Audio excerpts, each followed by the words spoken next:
స్ఫూర్తిగా ఒక ముఖ్యమంత్రిగా వారిని అభినందిస్తున్నానని మరొకసారి మీకు విజ్ఞప్తి చేస్తున్నాం.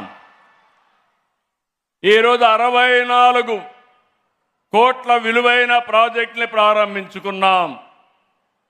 AU I factory, networks lab, experience సెంటర్ని, తీర ప్రాంత వాతావరణ పరిశోధన టెస్ట్ బిడ్ని ప్రారంభించుకున్నాం. 112 కోట్లతో 9 ప్రాజెక్టులు ఈరోజు శంకుస్థాపన చేశాం. Girls hostel, boys hostel, central mess, vice chancellor బంగ్లా, క్యాంపస్ బ్యూటిఫికేషన్, కాన్వకేషన్ హాల్, అంతర్గత రోడ్లు, లైటింగ్ పనులకు కూడా ఇచ్చేసాం. అదేవిధంగా ఆంధ్ర యూనివర్సిటీ ఈరోజు 3 ఒప్పందాలు కూడా చేసుకున్నారు. University of Florida, Indian institute of tropical meteorology, అదే మాదిరిగా ఇంకొక ఎంఓయు కూడా 3 ఎంఓయులు చేశారు.